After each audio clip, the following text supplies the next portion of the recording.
What if I told you that the face pull exercise is an underrated exercise to improve shoulder internal rotation? A lot of people use it to strengthen their upper back, maybe their traps, as well as to improve external rotation. But in my experience, I've used the face pull to actually improve internal rotation and reduce external rotation, especially with those who have excessive range of motion.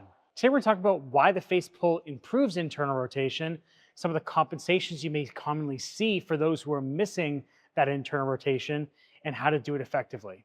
Hi, I'm Alex Effer, founder of Resilient Training and Rehab, and I've helped thousands of coaches and clinicians get faster and more consistent results with their clients.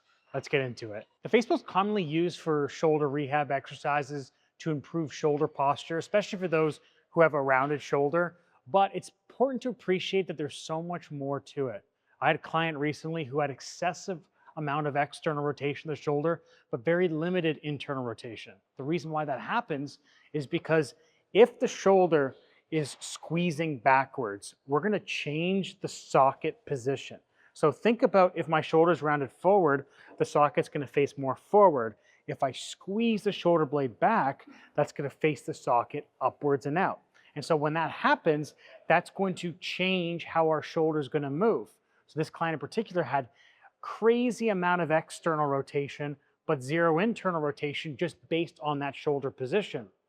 After doing a couple exercises, I realized that in order to steal some of that external rotation to give it more into internal, we used a face pull exercise as a way to start to reinforce that internal rotation. The result was that we actually had limited external rotation or a normal range of external rotation, and we went from 5 degrees of internal to about 30 degrees of internal. And so the reason why this happens is because when we're doing the face pull exercise, it's going to initially start by opening up the shoulder blades. Now, when I'm holding on to the cable is going to try to pull me towards it, so I've naturally got to shift myself back. That is going to open up the space in between the shoulder blades to allow the shoulder blades to then move. If I'm constantly standing with my shoulder blades squeezed, then what's going to naturally happen is I'm going to put my shoulders in a position where there's already external rotation. So I can't go anymore. So what I'm going to do now is open up that space, and then I'm going to compress it as I pull, which is naturally going to open up the chest. In order for shoulder internal rotation to happen, we need the shoulder and the chest bone to move away from each other. This is what's going to happen when we do the face pull.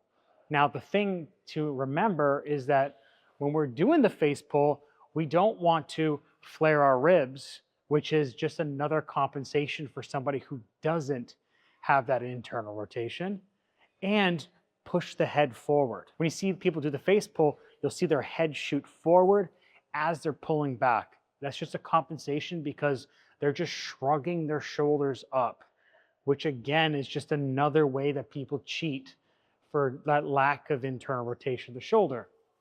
So the face pull, yes, is going to reinforce strength in the upper back, but more importantly, it's actually going to improve internal rotation of the shoulder, which is so important for exercises that require pressing or overhead movements. So now we talked about some of the compensations you commonly will see with the face pull. Let's talk about how to actually do it effectively. So the way that I set it up is I like to start with a staggered stance position. The reason why is because a lot of times when you have the feet parallel or side by side, that's going to give you more of a tendency to want to use your ribs. But if I can keep weight in my back heel as I'm doing it, that's going to further allow me to lean back and separate the shoulders as I'm doing it. Now, when I'm going to actually pull, I'm going to make sure that I get a full exhale first to keep my ribs locked down. Then on the next breath out, I'm going to pull the cable towards my face. Now, key thing here is, again, I don't want my chest to come with me.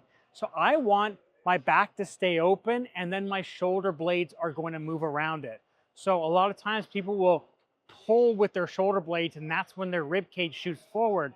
But what you're going to do is line the cable up with your nose, and as you pull, you're just going to keep everything locked down and your shoulder blades moving around. And so when we do that, that is then going to allow for that internal rotation to happen, because if the scapula is able to move around the rib cage, that's going to close the back part of our upper back, which then allows us to expand more the front part. So when I'm doing it, I'm keeping my wrists locked. I'm going to drive my elbows back. Instead of thinking about pulling with my hands, I'm thinking about my elbows pulling back and then my hands follow through while staying on a stable part of the rib cage. The face pull is a really underrated exercise, as we talked about in this video. Talk about some of the compensation and why it's so effective to improve internal rotation.